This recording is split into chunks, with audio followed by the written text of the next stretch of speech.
Hello everyone. आज हम लोग मॉडर्न हिस्ट्री के अंतर्गत यूरोपीय कंपनियों का आगमन करने वाले हैं। कैसे पुर्तगाल, डच, अंग्रेज, फ्रांसीसी, डेनिश कैसे क्रम से भारत में आते हैं, या उन कंपनियों की स्थापना कैसे होती है, या कहें तो उनका भारत में आर्थिक क्षेत्र हो, धार्मिक क्षेत्र हो, सामाजिक क्षेत्र हो, क्रम से उनका कैसे क्या योगदान रहता है, इसके बारे में करने वाले हैं। तो टॉपिक स्टार्ट करने के पहले आप लोगों को सबसे पहले बधाई। जाने अनजाने में ही सही, कल मैंने एक टेस्ट लिया था। एक्चुअली मैं वीडियो थोड़ा लंबा करने वाला था, जिससे जो जीएस के अंतर्गत हिस्ट्री, ज्योग्राफी, पॉलिटी, इकॉनमी ये सब टॉपिक हैं, हम थोड़ा जल्दी इसको कर सकें और इस प्रकार से करें कि सिर्फ कोटा पूरा ना करें, वो आपके माइंड में भी चला जाए। तो उसके लिए थोड़ा वीडियो कल का लंबा हो गया था, 1 घंटे 10 मिनट का। तो मुझे लगा कि शायद आप लोग देखेंगे नहीं, क्योंकि वो उसमें केंद्र राज्य क्षेत्र हो, नागरिकता हो, उसके साथ में सीए, एनआरसी, एनपीआर सभी को कवर करना था। तो वीडियो थोड़ा लंबा हो गया। तो लेकिन ये बधाई के आप लोग पात्र हैं कि आप लोगों में से लगभग 84% लोगों ने वीडियो पूरा कंप्लीट देखा है। तो आज से हम लोग वीडियो को थोड़ा लंबा करने वाले हैं, लगभग ये 35 से 40 मिनट या कहीं 45 मिनट, जितना हम लोगों के स्कूल या कॉलेज में जितनी का टाइम होता है, तो हम लोग वीडियो उतना लंबा करेंगे। ठीक है, तो अब स्टार्ट करते हैं यूरोपीय कंपनियों के आगमन से। लेकिन टॉपिक स्टार्ट करने के पहले थोड़ा सा इतिहास में चलते हैं, वो वर्ल्ड हिस्ट्री हो और इंडियन हिस्ट्री हो, देख लेते हैं कि वहाँ पे क्या हो रहा है। एक्चुअली वर्ल्ड हिस्ट्री से देखते हैं। उस समय यूरोप का जो रीजन है, वहाँ पे इटली का प्रभुत्व सा था। व्यापार के मामले में इटली का वहाँ पे पूरी तरीके से प्रभुत्व था। तो इटली वहाँ पे है। और अगर हम मिडिल ईस्ट का रीजन लें, जो समझो ये इंडिया है, ठीक है, और यहाँ पे आप लोग मिडिल ईस्ट वाला ये जानते हैं, ठीक है। तो उस टाइम पे हुआ ये कि जो अरब थे और जो ईसाई थे, उन लोगों के बीच में लगभग 13वीं एडी के बाद से ही या 13वीं एडी से ही उन दोनों में कंपटीशन सा दिखने लगा। तो ये जो अरब वाले थे या कहे मुसलमान जो थे, वो जो है ये भूमध्य सागर का जो रीजन है, इस पर कब्जा कर लेते हैं। और उस समय व्यापार के 2 मार्ग थे, जो इंडिया से या कहें एशिया से और यूरोप के बीच में व्यापार होता था। उसके लिए एक था लाल सागर वाला रीजन और दूसरा था पारस की खाड़ी वाला रीजन। लेकिन ये जो पारस की खाड़ी वाला रीजन है, इससे व्यापार करना लाल सागर से व्यापार करने की अपेक्षा ज़्यादा सस्ता भी था और ज़्यादा अच्छा भी था। तो व्यापार यहाँ से करते थे। अब यहाँ पे किसका आधिपत्य हो गया? यहाँ पे आधिपत्य हुआ अरब वाले लोगों का। तो इससे यूरोपवासी जो है व्यापार करने में उनको प्रॉब्लम हुई। अब जब किसी को प्रॉब्लम होगी तो आदमी अल्टरनेटिव कोई दूसरा विकल्प खोजने की कोशिश करता है कि जिससे हम लोग व्यापार कर सकें। तो उस समय पुर्तगाल जो है, वहाँ पे जो है साइंटिफिक टेम्परामेंट, इन सबको बढ़ावा देने वाले कौन थे? हेनरी द नेविगेटर थे। तो ये जो है साइंटिफिक टेम्परामेंट के ये खुद व्यक्ति थे, और ये जो है भौगोलिक खोजों, वैज्ञानिक आविष्कार, इन सब में ये हेल्प करते थे। तो उस समय पुर्तगाल से ही कुछ लोग निकलते हैं भारत की खोज के लिए। नहीं, भारत तो ऑलरेडी तो था ही, बस भारत के लिए दूसरा भौगोलिक रास्ता खोजने के लिए निकले थे। ठीक है, तो आप लोग ये मतलब कि ये मत बोलिएगा कहीं पे कि भारत की खोज जो है पुर्तगालियों ने की। नहीं, भारत पहले से ही अस्तित्व में था। चाहे एंशिएंट हिस्ट्री से मॉडर्न हिस्ट्री जब हम लोग कवर करेंगे तो वहाँ पर उसको कवर करने की कोशिश करेंगे। तो देखो, सबसे पहली बात तो ये बता दें कि ये टॉपिक जैसे आप लोगों ने पूरा फैक्ट कवर कर लिया, तो इसमें मैं आपको 1 मिनट का कोई मूवी बनाने वाला हूँ। मूवी इन द सेंस कि वो मूवी मैंने ही लिखी है, उसका डायरेक्टर, प्रोड्यूसर सब कुछ मैं हूँ। बस उसमें रोल बदलते जाएंगे, किसी में मैं रोल निभा लूँगा तो किसी में मैं किसी और से रोल निभवा दूँगा। तो उसका बस एक बेसिक सा वो है कि चीज़ें आपके माइंड में चली जाएँ। तो हम लोग कॉन्सेप्ट करेंगे, फैक्ट करेंगे, उन फैक्ट को कैसे मैं एक मूवी जो कि 1 मिनट 30 सेकेंड इन सब में होगा, कैसे मैं उसमें डाल सकता हूँ, जिससे चीज़ें बस आप लोग यहाँ पे चीज़ें लेना अपने माइंड में ले, कि स्क्रीनशॉट लेके मोबाइल में ना पड़ी रहे, वो आपके माइंड में परमानेंट पड़ी रहें, जिससे आप उसका एग्जाम में यूज कर सकें। ठीक है, अब स्टार्ट करते हैं। पुर्तगाल में आप लोग वास्को डिगामा से पढ़ते हैं। एक्चुअली 1492 में सबसे पहले कोलंबस निकलता है, बोलता है कि मैं भारत के लिए रास्ता खोज के आऊँगा। तो वो अटलांटिक जो महासागर है वहाँ से वो निकलता है। लेकिन अब वही एक, उस टाइम पे तो इतनी ज़्यादा टेक्नोलॉजी तो थी नहीं कि सारी चीज़ें उनको दिशा और इन सब का उचित ज्ञान हो कि इधर से जाना है उधर से जाना है। तो वो भारत की खोज में तो निकला था कि भारत के लिए रास्ता पता करने, वो पता करते करते अमेरिका पहुंच गया। अब जो उसने सुना था कि भारत को जो है सोने की चिड़िया बोलते हैं, ये बोलते हैं, वो बोलते हैं, बहुत सारी चीज़ें उसने सुनी थी। अब वहाँ पे गया तो वहाँ पे सोने की चिड़िया तो छोड़ो, उसको तो एक चिड़िया भी नहीं मिली। तो अब क्या करें कि अब उसके बाद 1498 में तब वहाँ से जो है कौन निकलता है, वास्को डी गामा, जिसके बारे में हम लोग अच्छे से पढ़ने वाले हैं। ठीक है, वास्को डी गामा वहाँ से निकलता है। अब ये मत याद करिएगा कि जहाज कौन सी थी, रेड ड्रैगन थी, ये थी, वो थी, ये सब एग्जाम में आने वाला नहीं है। तो सबसे पहले तो आप लोगों को 4 मूल मंत्र याद कर लो जो मैंने कल दिया था। क्या, माइंड की कैपेसिटी कितनी है, 10 लाख जीबी है। दूसरा, जीएस कुछ नहीं है, एक पेज पर कुछ लिखा गया है। पेज का मतलब पॉलिटी, इकोनॉमी, हिस्ट्री, ज्योग्राफी, ठीक है। तो इसी प्रकार से पेज में कल मैंने बताया था वो है, और हर एक टॉपिक को उसकी औकात के अकॉर्डिंग हमको करनी है। तीसरा, चौथा RRR, रिवीजन रिवीजन रिवीजन, जो कि अगर एक पेज में अगर आपके पास में कोई डाटा है तो आप जब मर्जी चाहें तब आप उसको 2 मिनट 3 मिनट में आप रिवाइज कर सकते हैं। तो मेरा फोकस उसी पे रहेगा। तो वास्को डी गामा कब आता है, ये 1498 में भारत पहुंचता है। भारत कहाँ आएगा, वो मालाबार का जो तट है जो कि केरल में है, वहाँ पे पहुंचता है। तो वहाँ के एक हिंदू राजा थे जिनका नाम जमोरिन था, या कहें अगर थोड़ा सा और अगर पास्ट में चलें तो वो जो है वास्को डी गामा इधर से घूमता हुआ आता है। तो ये समझ लो ये अफ्रीका है, ठीक है। और इसी नीचे वाली रीजन को क्या बोलते हैं, केप ऑफ गुड होप बोलते हैं। यहाँ पे एक अहमद मजीदी नाम का गुजराती व्यक्ति मिलता है, वो वही जो है इनको कहाँ लेके आता है, ये केरल मालाबार तट। अब यहाँ पे कौन मिला उनको, जमोरिन मिले। जमोरिन इनका स्वागत करते हैं और इनको जो है एक्चुअली हम लोग फेमस जो थे वो हम लोग मसाला इन सब के लिए, यूरोप में इन सब की मांग बहुत ज़्यादा थी। तो ये लोग एक्चुअली मसाले के ही व्यापार के लिए सबसे पहले भारत आए थे। तो ये लोग यहाँ से मसाला खरीदते थे और यूरोप में जाके उसको 60 गुना दाम, ऐसे समझो कि आप अगर 10 रुपये का यहाँ से मसाला खरीदे और वहाँ पे जाके आपको 600 रुपये मिल रहे हैं, तो प्रॉफिट तो है ना। तो इसीलिए वो लोग यहाँ पे आते थे। और दूसरा अगर कहें, पहला रीजन तो ये हो गया कि हम लोग आर्थिक रूप से मजबूत थे, या हम सोने की चिड़िया जो कहलाते थे, तो ये जानने के लिए लोग आते थे। दूसरा, जैसा कि मैंने कहा कि जो यूरोप था वहाँ पे पुनर्जागरण का टाइम चल रहा था। पुनर्जागरण, नवजागरण क्या होता है हम लोग आगे करने वाले हैं। और दूसरा, वहाँ पे साइंटिफिक टेम्परामेंट का भी विकास हो रहा था, तो जिसकी वजह से वो लोग आ रहे थे। तो ये तो हो गया कि ये यहाँ पे पहुँचा, ठीक है। अब इसके बाद ये क्या, तो वास्को डी गामा सबसे पहले कहाँ पे आता है, कालीकट, जहाँ पे स्वागत किसने किया, जमोरिन ने किया। फिर ये मसाले वगैरह लेके यूरोप चला जाता है, और वहाँ पे जैसे कि मैंने बताया, यहाँ से अगर वो 10 रुपये का लेके जाता था, वहाँ पे वो 600 रुपये में बेचता था, लगभग 60 गुना में। अब उसको प्रॉफिट वहाँ पे दिखता था। फिर जैसे उसके मसाले वगैरह ख़त्म हुए, फिर वो भारत की तरफ आ गया। 1502 में फिर से आता है, और यह अपनी पहली कंपनी या कहें पहली कोठी कहाँ स्थापित करता है, कोचीन में, ठीक है। तो ये तो हो गया वास्को डी गामा के बारे में। आता कब है, 1498, कहाँ, कालीकट, पहली कंपनी कहाँ पे, कोचीन में। अच्छा, ये इतने इंपॉर्टेंट फैक्ट तो नहीं है कि इसकी डेथ कहाँ पे हुई थी, केरला में। यह कुल कितनी बार आया था, 3 बार आया था, इतना इंपॉर्टेंट नहीं है, छोड़ भी सकते हैं। इसके बाद पुर्तगाल के जो शासक हैं, या कहें जो पुर्तगाल की सरकार है, उसने 1505 में एक विधेयक पास करती है, जहाँ पे वह जो है भारत के लिए गवर्नर की नियुक्ति करना स्टार्ट करती है। तो सबसे पहला जो गवर्नर नियुक्त होकर भारत में आया वह कौन था, फ्रांसिस्को डी अल्मीडा था, ठीक है। तो यह कौन था, पहला गवर्नर, और इसने ब्लू वाटर पॉलिसी इसने अपनाई थी। ब्लू वाटर पॉलिसी का मतलब इतना सा है, जो अरब सागर वाला रीजन है और जो इधर बे ऑफ बंगाल या कहें पूरा जो हिंद ओशन है, हिंद महासागर है, उसमें पुर्तगालियों का एकाधिकार स्थापित करना, कि अगर वहाँ से कुछ भी हो वह पुर्तगालियों से पूछे बिना कोई भी चीज़ ना हो, ठीक है। तो यही है ब्लू वाटर पॉलिसी। तो आप लोगों से एग्जाम में कई बार ये पूछा गया है कि ब्लू वाटर पॉलिसी लाने वाला कौन था, वह था फ्रांसिस्को डी अल्मीडा, जिसका शासनकाल 1505 से 1509 तक था। इसके बाद जो अगला गवर्नर नियुक्त होता है वह था अल्फांसो अल्बुकर्क, ठीक है। इसको जो है, जो रियल संस्थापक, वास्तविक संस्थापक किसको बोला जाता है, अल्फांसो अल्बुकर्क को, ठीक है। इसने जो है होर्मुज, मलक्का, मलक्का वाला रीजन, मलक्का मलाइका मत समझिएगा आप लोग, जो ये मलक्का वाला रीजन है, मलक्का वाले रीजन पे कौन अपना एक अधिकार स्थापित किया? अल्फांसो अल्बुकर्क ने।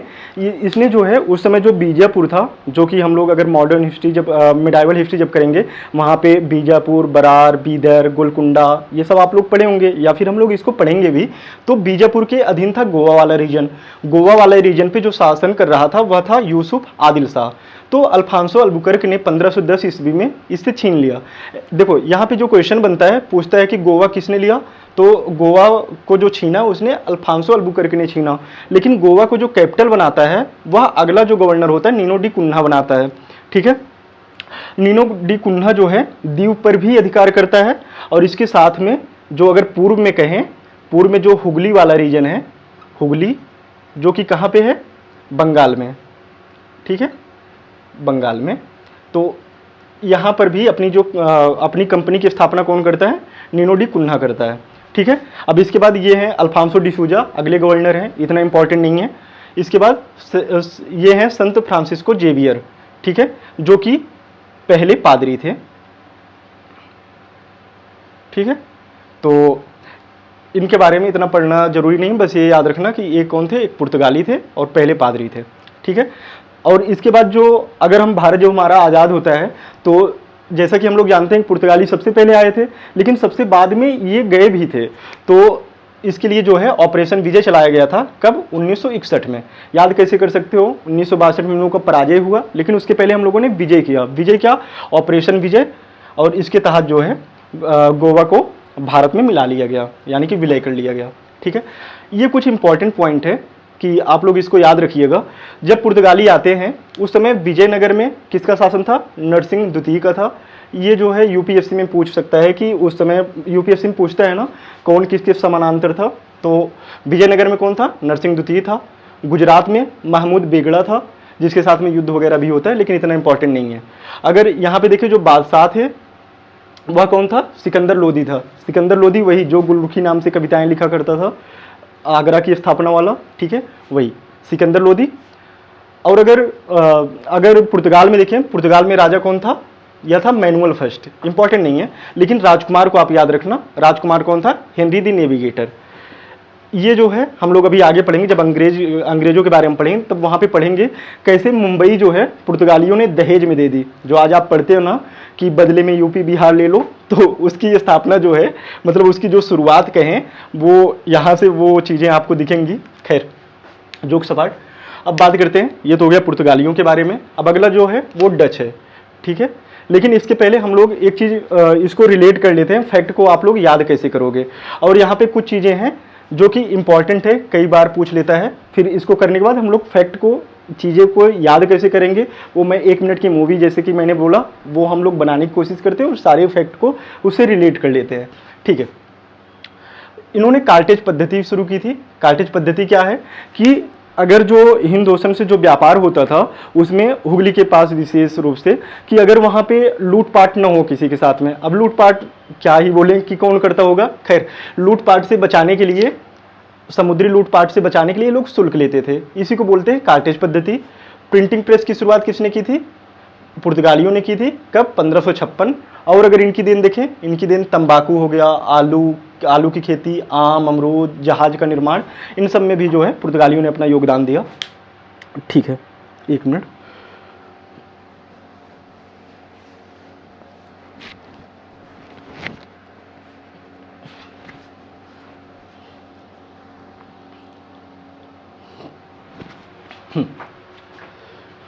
अब इसको हम रिलेट कर लेते हैं। ऐसे समझो कि गामा नाम का कौन है? एक पहलवान। गामा आप सुनते हो ना, गामा नाम का एक पहलवान है, वो रेड ड्रैगन से आ रहा है समुद्र के रास्ते। ठीक है, इमेजिन करते चलो आप, क्योंकि जब आपका राइट ब्रेन काम करता है चीज़ें आपके पर्टिकुलर मेमोरी में तुरंत वो फिक्स हो जाती हैं और वो हमेशा के लिए फिक्स होती हैं। तो रेड ड्रैगन से कौन आ रहा है? गामा पहलवान आ रहा है। उसके एक गाल में उसने तंबाकू भरा हुआ है और दूसरे गाल में क्या है? आम है। ठीक है, अब वो जैसे आता है, कहाँ पे आता है?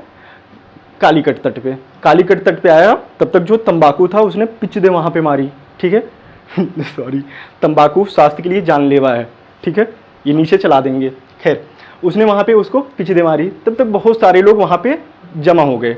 ठीक है, तो इससे हम रिलेट करते हैं कि यहाँ पे हम क्या क्या चीज़ें जो इंपॉर्टेंट हैं उनको हम लोग रिलेट कर लेते हैं। तो गामा पहलवान, गामा से याद रखना सबसे पहले कौन, वास्को डी गामा, वह रेड ड्रैगन से आता है, ठीक है। कहाँ पे, कालीकट, ठीक है। एक हाथ, एक गाल में क्या है उसके, तंबाकू है, दूसरे गाल में क्या है, आम है। तो ये दोनों एग्जाम में पूछ चुके थे कि तंबाकू की खोज दक्षिण भारत में, ठीक है। और अगर उत्तर भारत में देखें तो शाहजहां वो हम लोग मेटाबॉलिज्म करेंगे। दक्षिण भारत में जो तंबाकू खेती का जो श्रेय जाता है वह पुर्तगालियों को जाता है। तो गामा आया, ठीक है, रेड ड्रैगन से। एक गाल में उसके तंबाकू है, दूसरे गाल में क्या है, आम है, ठीक है। वह जैसे आया पीछे से मारा तो सारे लोग वहाँ पे जमा हो गए और इसकी जो खबर है अगले दिन न्यूज़पेपर में मिल जाती है, इसलिए प्रिंटिंग प्रेस, ठीक है। तो ये फैक्ट आप याद रखना है ऐसे, ठीक है। खैर अगला स्टार्ट करते हैं डच के बारे में। डच कौन, जिनको आज होलैंड या जिनको अभी नीदरलैंड बोलते हैं और नीदरलैंड को ही पहले होलैंड बोलते थे, ठीक है। तो ये जो है इस कंपनी की जो स्थापना होती है वह 1602 में होती है, ठीक है। और जो अपनी इन्होंने पहली खोटी या कहें कि पहली जो कंपनी खोली थी वह कहाँ खोली थी, मसूलीपट्टनम। कहाँ था ये, आंध्र प्रदेश में, ठीक है। ये लोग अपना मुख्यालय कहाँ बनाए थे, इंडोनेशिया में। एक्चुअली ये लोग जो है अपने यहाँ मसालों पर उतना ध्यान नहीं देते हैं, कपड़ों के निर्यात पे ज़्यादा ध्यान देते हैं। मसालों के लिए ये लोग ऑलरेडी इंडोनेशिया को चुन चुके थे, तो ये लोग इंडोनेशिया को अपना मुख्यालय बनाते हैं। अंग्रेज़ों और डच के बीच में एक युद्ध होता है जिसको बेदरा का युद्ध बोलते हैं। यह इंपॉर्टेंट है कि ये कई बार ये एग्जाम में पूछ चुका है, आप लोग इसको याद रखना कि बेदरा के युद्ध में विजय किसकी होती है, अंग्रेज़ों की होती है। ये निर्यात किसका करते थे, कपड़ों का। मसालों पर उतना इनका ध्यान नहीं था, कहाँ ध्यान था, वो इंडोनेशिया पर था, ठीक है। ये एक बार एग्जाम में पूछ लिया था, जो चिनसुरा का रीजन है कहाँ पे है, ये वेस्ट बंगाल वाले रीजन में, ठीक है। तो यहाँ पे भी इन्होंने अपना कंपनी का स्थापना किया था। और अगर इनके बारे में देखें तो ये जो है, जो सोरा होता है, सोरा, रेशम, कच्चा रेशम, इन सब पर भी ये जो है इसके निर्यात पर ध्यान देते हैं, ठीक है। अच्छा, और जो कंपनी की स्थापना है और कैसे कैसे वो भारत में आते हैं तो उसके बारे में हम लोग यहाँ क्रम से ही कर लेंगे। तो आप लोग इतना ईयर पे भी ध्यान मत दीजिएगा क्योंकि यहाँ पे हम लोग इसको ट्रिक से करने वाले हैं, ठीक है। कि कंपनी की स्थापना का क्रम क्या है, उन कंपनियों का कंपनी की स्थापना का क्रम यूरोप में और भारत में उन कंपनियों की स्थापना का क्रम क्या है। ये कई बार एग्जाम में पूछा गया और थोड़ा कंफ्यूजिंग भी है, तो इसको हम लोग एक जगह अच्छे से कर लेंगे, ठीक है। तो ये तो हो गया डच के बारे में। अब अगला टॉपिक स्टार्ट करते हैं अंग्रेज़ों के बारे में। अंग्रेज जो कि अंग्रेजी कंपनी की स्थापना कब होती है, 1600 में। देखो कंपनी की स्थापना तो इसकी 1600 में होती है लेकिन यह डच के बाद आती है, तो ये चीज़ अपने माइंड में रखिएगा। 1600 में कंपनी की स्थापना होती है। अच्छा, इसकी पहली कंपनी को लेके थोड़ा सा विवाद रहता है कि पहली कंपनी की इसकी स्थापना कब हुई, तो इसको थोड़ा वैसे करते हैं। देखो ये है भारत, ठीक है। तो सबसे पहले जब अंग्रेज आते हैं तो अंग्रेज जैसे आए तो इन्होंने जहांगीर से परमिशन ली और परमिशन लेके सूरत में कंपनी की स्थापना करना स्टार्ट कर देते हैं, ठीक है। तो लेकिन अब पहले से शासन किसका है, पुर्तगालियों का। तो जो जहांगीर का दरबार था वहाँ पे पुर्तगालियों का आधिपत्य था। तो कुछ टाइम बाद वो जहांगीर को प्रेशराइज करते हैं या कहें किसी भी तरीके से यह जो है मजबूर करते हैं कि अंग्रेज़ों को जो परमिशन दी गई है इसको वापस ले ली जाए। तो 1608 में तो वो स्टार्ट करते हैं लेकिन वह परमिशन उनसे जो है वापस ले ली जाती है। इसलिए बार बार एग्जाम में पूछता है कि जो पहली अस्थाई कंपनी है उसकी स्थापना कहाँ होती है, सूरत में, लेकिन यही 1613 में स्थायी हो जाती है। लेकिन जो दूसरा क्वेश्चन पूछता है वह पूछता है पूर्वी तट पर स्थापित होने वाली पहली कंपनी कब है, तो आप किसका नाम लोगे, मसूलीपट्टनम। मसूलीपट्टनम कहाँ पे है, ये आंध्र प्रदेश वाले रीजन में। यहाँ पे स्थापना कब होती है, 1611 में, ठीक है। इसके पहले अब देख लेते हैं कि कैसे कैसे उनका क्रम है, भारत में कैसे कैसे वो व्यापार करना स्टार्ट करते हैं, वो थोड़ा देखते हैं। तो सबसे पहले वहाँ की जो महारानी थी इंग्लैंड की, वो कौन थी, एलिजाबेथ, या कहें एलिजाबेथ फर्स्ट, ठीक है। तो 1600 ईस्वी में ईस्ट इंडिया कंपनी को ये 15 साल के व्यापार के लिए परमिशन दे देती हैं, ठीक है। 15 साल के व्यापार की परमिशन देती हैं। उसके बाद जो जहांगीर हैं, हाकिम्स, जिसको जो है इंग्लिश खान की भी उपाधि किसने दिया था, जहांगीर।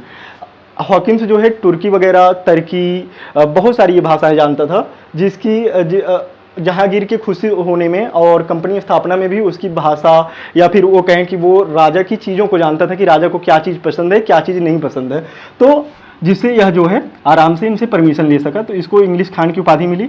1608 में फैक्ट्री के लिए यह जो है मनवाता है। अगला है अजीमुशान। अजीमुशान ने ईस्ट इंडिया कंपनी को सुल्तानती, कोलकाता, गोविंदपुरी, जिसको मिला के कोलकाता भी बोलते हैं, यहाँ पे जमींदारी के लिए कौन परमिशन देता है? अजीमुशान। अगला है फर्रुखसियर। फर्रुखसियर जो है पूरे बंगाल में जो है शुल्क मुक्त व्यापार की अनुमति कौन देता है? वो देता है फर्रुखसियर। अब ये मत याद करना कि हैमिल्टन ने, इसकी तबीयत खराब थी, हैमिल्टन ने आया तो इसकी इलाज कर दी, तो उसके बाद यह खुश होकर व्यापार दे दिया। इतना ज़्यादा काम का नहीं है, बस इतना याद रखना, जो शुल्क मुक्त व्यापार का वो है, वो किसने दिया था? फर्रुखसियर ने दिया था।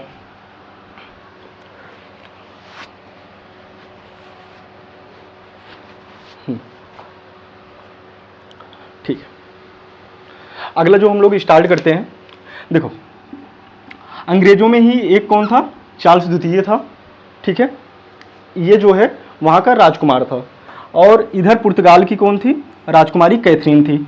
इन दोनों के बीच में क्या होती है? शादी होती है, और दहेज में उसने जो है क्या दे दिया? मुंबई दे दिया।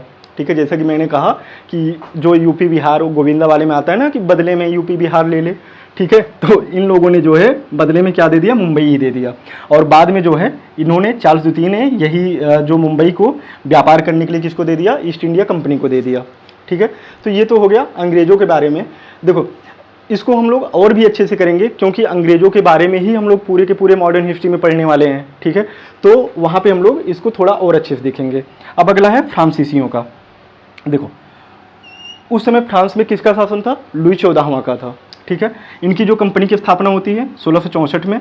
ठीक है, लेकिन वो भारत में पहली फैक्ट्री कहाँ पे स्थापित करते हैं? सूरत में। ठीक है, और ये मसूलीपट्टनम में भी अपनी कंपनी की स्थापना करते हैं। ठीक है, ठीक है, तो ये हो गया। अब ये अंग्रेजों और फ्रांसीसियों के बीच में 3 प्रकार के युद्ध होते हैं। पहला है ऑस्ट्रिया के उत्तराधिकार को लेके, इसको मॉडर्न हिस्ट्री में जब हम लोग आगे पहुंचेंगे तो वहाँ पे करेंगे। दूसरा है कर्नाटक संघर्ष को लेके। कर्नाटक में उस समय जो हैदराबाद था, हैदराबाद के जो निज़ाम थे, कर्नाटक का जो रीजन था वहाँ, जैसे कि आप लोग पढ़ोगे ना अभी, जब हम लोग आगे जब स्टार्ट करेंगे हैदर अली के बारे में, ठीक है, तो वहाँ पे ये चीज़ें हम लोग करेंगे। ठीक है, कर्नाटक संघर्ष। सप्तवर्षीय युद्ध का विस्तार कब से कब तक था? 1758 से लेकर 1763 तक था। ठीक है, अब इसको, इसमें सबसे पहले कौन जीतता है? इसको भी हम लोग याद कर लेंगे। याद करने का ट्रिक ये है, तो आप देख लो, सबसे पहले कौन जीतता है? फ्रांस। दूसरा ब्रिटिश, तीसरा ब्रिटिश।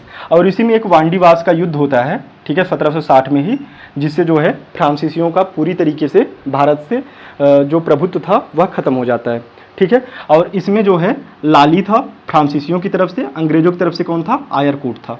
ठीक है, इसके जो याद करने का ट्रिक है वह है आकाश FB पर। ठीक है, ये हो गया आकाश, ये FBB है। ठीक है, FBB पर ऐप। ठीक है, तो ऐप याद रख सकते हो। ठीक है, आकाश ने फेसबुक नाम का, ठीक है, FBB नाम का एक ऐप बनाया, जिसपे ही ये तीनों जो युद्ध हैं उसी पे चल रहे थे। ठीक है, तो आ से क्या याद रखोगे? ऑस्ट्रिया। का से क्या याद रखोगे? कर्नाटक। स से क्या याद रखोगे? सप्तवर्षीय। ठीक है, एफ से क्या याद रखोगे? सबसे पहला फ्रांसीसी जीते, उसके बाद ब्रिटिश, उसके बाद ब्रिटिश। ठीक है, FBB हो गया। ऐप से याद रखना, इनमें 3 प्रकार की संधियाँ होती हैं।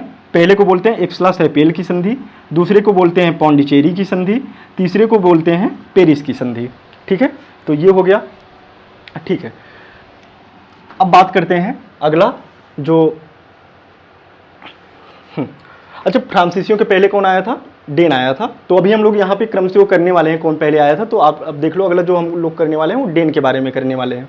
ठीक है, तो डेन कंपनी की स्थापना कब होती है? 1616 में। पहली कंपनी भारत में कहाँ स्थापित करते हैं? वो ट्रैंकोबार तंजौर में करते हैं। ट्रैंकोबार को ही तंजौर बोला जाता है। ठीक है, और जो अगली कंपनी की स्थापना करते हैं वो श्रीरामपुर में करते हैं। श्रीरामपुर कहाँ है? ये रहा श्रीरामपुर, कहाँ? वेस्ट बंगाल में। ठीक है, और 1745 में इन्होंने डेन, जो कि डेनमार्क है, इन्होंने अंग्रेजों को सब कुछ बेच बाच के यहाँ से चले जाते हैं। ठीक है, अब इसके बाद जो अगली कंपनी आती है वह आती है स्वीडिश। ठीक है, ये इतना इंपॉर्टेंट नहीं है, बस इतना याद रखते रहो कि 1731 में इस कंपनी की स्थापना होती है।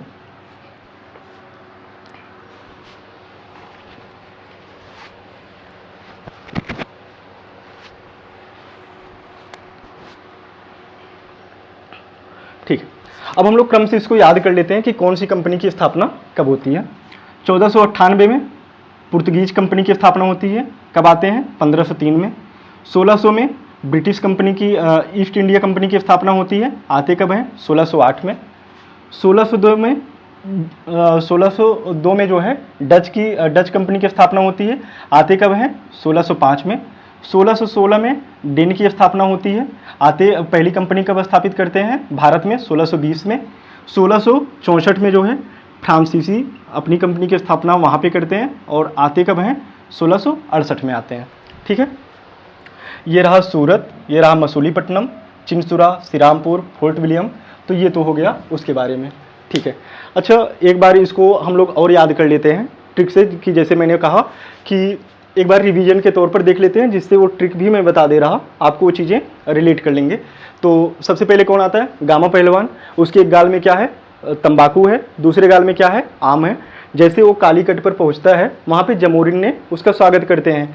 ठीक है, तो वो कालीकट पे जैसे पहुंचा तो पिच से मारता है। ठीक है, सारे लोग जमा हो जाते हैं। जमा से क्या? जमोरिन। अगले दिन उसका जो न्यूज़ छपता है, किस में छपता है? वो न्यूज़पेपर में छपता है। उससे क्या रिलेट करोगे? प्रिंटिंग प्रेस आप रिलेट करोगे। ठीक है, तो ये हो गया इसके बारे में। अब बात करते हैं डचों का। ठीक है, डच को ऐसे याद रखो, डच जब आते हैं भारत में तो अंग्रेजों को बार बार टच कर रहे होते हैं। ठीक है, ऐसे टच कर दिए, वैसे टच कर दिए। अब अंग्रेज एक बार गुस्से में आए तो दरेड़ देते हैं। दरेड़ने का मतलब समझ रहे हो ना? मतलब अच्छे से, मतलब कि टच वो कर रहे हैं, वो दरेड़ देते हैं। तो दरेड़ से याद रखना बेदरा का युद्ध। ठीक है, तो डच बेदरा का युद्ध, यही मोस्ट इंपॉर्टेंट है। ठीक है, ठीक है, इसका मुख्यालय कहाँ पे? इंडोनेशिया में। अंग्रेज पहली कंपनी कहाँ स्थापित करते हैं? अस्थायी कंपनी पूछेगा तो सूरत। उसके बाद पूर्वी तट पर कौन सी? मसूलीपट्टनम। ठीक है, तो ये हो गया, ये चीज़ें अपने लोग कर लिए हैं। इसका जो है वो है, मैंने क्या बोला? आकाश, FBBF। ठीक है, आज से क्या याद रखोगे? ऑस्ट्रिया उत्तराधिकार। क से कर्नाटक। स से सप्तवर्षीय युद्ध। FBB से क्या याद रखोगे? F से पहला फ्रांसीसी जीते, दूसरा ब्रिटिश, तीसरा ब्रिटिश। एफ से क्या याद रखोगे? पहली जो अंग्रेज और फ्रांसीसियों के बीच में जो संधि हुई, एक सैपेल की संधि, दूसरी पौंडीचेरी की संधि, तीसरी पेरिस की संधि। 1760 में क्या होता है? वांडीवास। वांडीवास के युद्ध में किसका वास हो जाता है भारत से? वो फ्रांसीसियों का हो जाता है। उसके बाद कौन आता है? डेन आते हैं। डेन से आप याद रख सको कि डॉन। डॉन किस में आता है? ट्रक में आता है। ठीक है, तो ट्रक में आता है, 1745 में बेच बाच के चला जाता है। ठीक है, अब इसका जो मैंने बोला था, 1498 में पुर्तगाली कंपनियों की स्थापना होती है। 1503 में भारत में वो स्थापना करते हैं। 1600 में ब्रिटिश इंडिया, ये ऊपर वाला है कि यूरोप में कैसे कैसे ये स्थापना करते हैं। ठीक है, और ये इसके नीचे भारत में कैसे करते हैं। तो ब्रिटिश 1600 में, 1608 में भारत में। इसके बाद जो डच है, डच जो है 1602 में इस कंपनी की। इन्हीं दो को आप लोग याद रखिएगा। ठीक है, अंग्रेज जो ईस्ट इंडिया कंपनी है उसकी स्थापना पहले होती है, लेकिन वो भारत में बाद में आते हैं। ये जो है इनकी स्थापना बाद में होती है, लेकिन आते कब हैं? पहले आते हैं। यहाँ पे जो स्थापना करते हैं पहले करते हैं। ठीक है, 1616, 1620 फ्रांसीसी, 1664, 1668। ठीक है, तो ये तो हो गया इसके बारे में। हम लोग जो कल अगला टॉपिक करने वाले हैं कि ये जो मुगल बादशाह का क्रम है उसको हम लोग करने वाले हैं कि किनका क्या योगदान था। और उसके साथ में हम लोग जो मैसूर हो गया, हैदराबाद हो गया, बंगाल हो गया, क्योंकि ये अंग्रेज, फ्रांसीसी, पुर्तगीज ये लोग बार बार आने वाले थे, तो इसीलिए मैंने जो है इस वीडियो में उसको कंप्लीट कर दिया। अब इसके बाद जो हम लोग करेंगे वो हम लोग कल मुगल बादशाह का क्या कैसे है, कौन कौन बादशाह कैसे वो चलते गए, औरंगजेब के बाद से या कहीं जहांगीर से ही हम लोग कंप्लीट करेंगे। कहाँ तक?